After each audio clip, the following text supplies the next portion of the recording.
क्या भारत के आसमान पे हमला हुआ और ये हमला एक साइबर हमला था। अचानक से भारत के कई सारे विमान जिनको गलत डेटा मिलने शुरू हो गए। क्या हुआ है जिसको लेकर अफरा तफरी मची हुई है। जीपीएस स्पूफिंग की बात क्यों हो रही है और सबसे बड़ी बात, क्या इरादा था बहुत सारे भारत के विमानों को क्रैश कराना, इन्हें गिराना, और इसे रोका कैसे, और इसके अलावे कौन है इन सब के पीछे जो ऐसा कर रहा है। क्या भारत ने जो अपने चारों तरफ नौटम बिखेर रखा है, इसके अलावे पाकिस्तान से लगती सीमा के पास भारत का युद्धाभ्यास चल रहा है, क्या इसकी वजह से हो रहा है या फिर चाइना इसके पीछे है। जानेंगे आखिरकार क्या हुआ है। जियोपॉलिटिक्स में इस वक्त बहुत कुछ चल रहा है, हमेशा की तरह जानने को मिलेगा बहुत कुछ। आइए जानते हैं इन खबरों को विस्तार से। जैसा कि हम सभी को पता है, भारत के आसपास में भारत ने कई सारे नोटम जारी किए हैं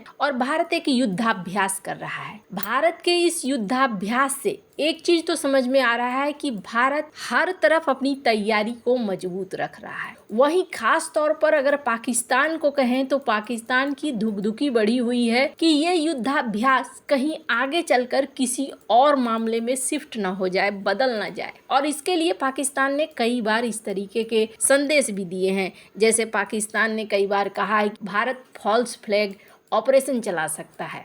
पर इसी बीच देखने को मिला है दिल्ली के आसमान में कुछ समस्याएं। दिल्ली चूंकि भारत की राजधानी है और भारत का दिल है, अगर यहाँ पर कोई भी एक्टिविटी होती है तो इसका मतलब है कि भारत की सुरक्षा के साथ बहुत बड़ा खिलवाड़। वैसे आपको बता दूं, जब युद्ध का समय आता है ना, तो बहुत सारी अलग अलग घटनाएं होने लगती है। जैसे कि सितंबर 2023 में मिडिल ईस्ट में शुरू हुआ था। फोर्ब्स की इस खबर को देख सकते हैं, जिसमें सबसे बड़ा पहला सिविल एविएशन स्पूफिंग अटैक किया गया था। इसमें क्या हुआ था, कई बिजनेस जेट्स और कमर्शियल फ्लाइट्स का पूरा नेविगेशन सिस्टम ही फेल हो गया था। विमान ईरानी एयर स्पेस में घुसने वाले थे और स्पूफिंग ने इनर्शियल सिस्टम को ही करप्ट कर दिया। अब ये स्पूफिंग होता क्या है, ये कुछ इस तरीके से समझिए कि फ्लाइट को, किसी भी विमान को एक डेटा मिलता रहता है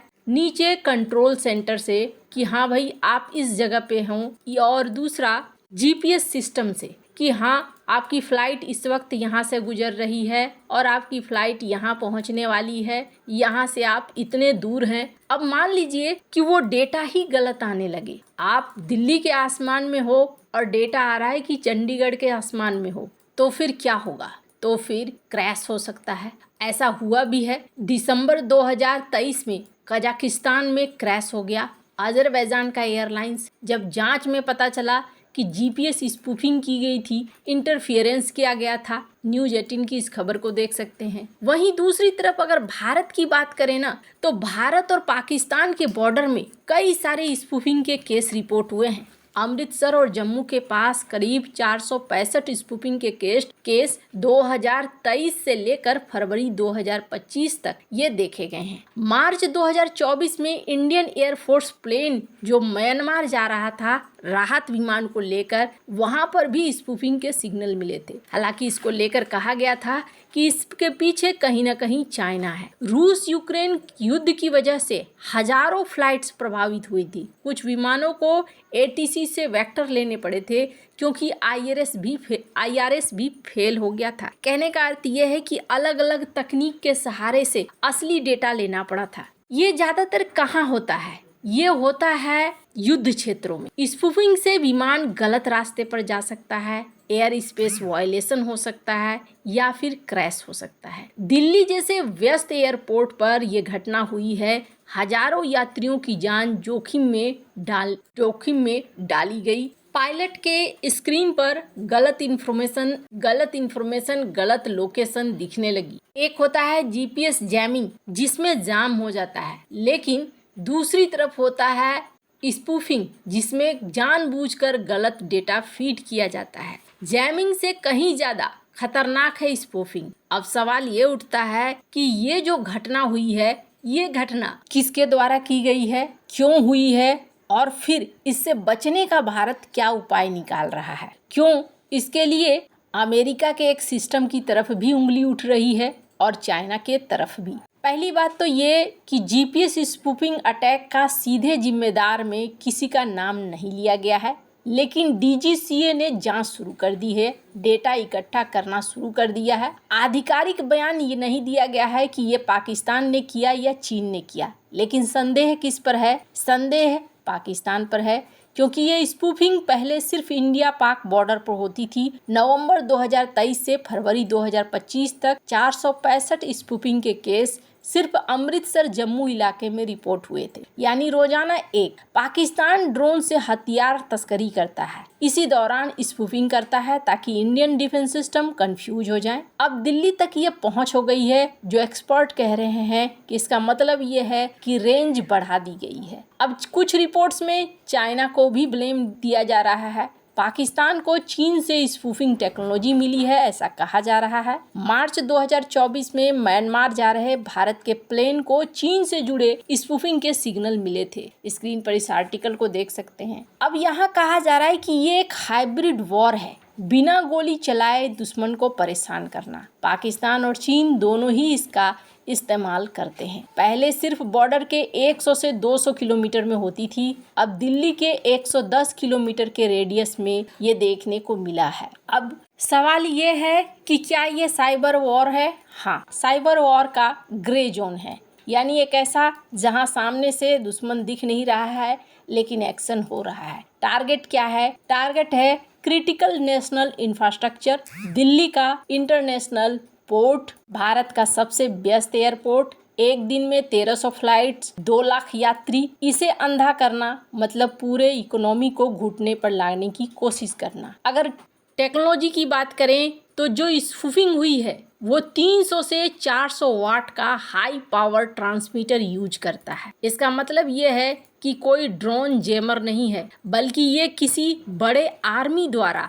इलेक्ट्रॉनिक वॉरफेयर यूनिट ही इस्तेमाल कर सकता है और वही चला सकता है। पैटर्न बिल्कुल वही है जो युद्ध में होता है। रूस यूक्रेन के ऊपर 4 लाख स्पूफिंग के केस हुए, ईरान इजराइल के ऊपर हर हफ्ते होता है, चीन ताइवान के तरफ चारों ओर सर्कुलर स्पूफिंग करता है।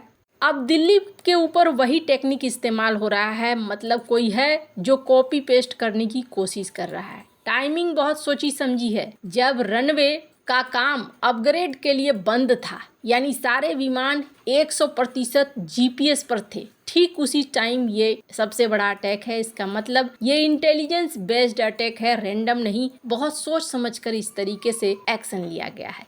मकसद क्या है? मकसद है भारत को डराना कि अब हम तेरे दिल तक वार कर सकते हैं। इंडियन एविएशन को दुनिया के सामने कमज़ोर दिखाना। अगर कोई बड़ा हादसा होता तो अंतर्राष्ट्रीय उड़ानें दिल्ली से भाग जाती।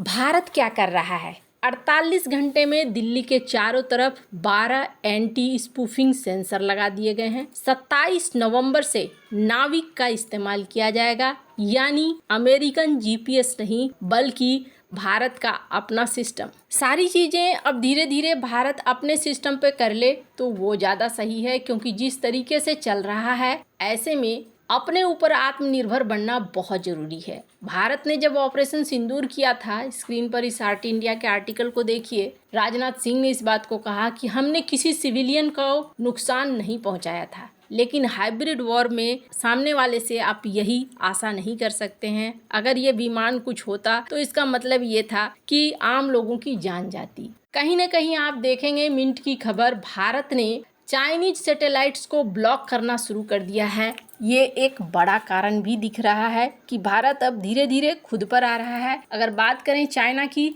तो चाइना के साथ भी ऐसा ही सीन है। स्क्रीन पर एक आर्टिकल देखिए, चाइना ने अब अमेरिका के एनवीडिया को लेने से मना कर दिया है और कहा है सरकारी प्रोजेक्ट में इनके चिप इस्तेमाल नहीं होंगे। इसका मतलब ये है कि साइबर वॉर अपने चरम पर है। आपको क्या लगता है? क्या अपने आप को सुरक्षित करना, अपनी चीज़ों का इस्तेमाल करना बहुत ज़्यादा ज़रूरी हो गया है? कमेंट कर अपनी राय जरूर बताएं। जल्द मिलते हैं अगले वीडियो में नई खबर के साथ।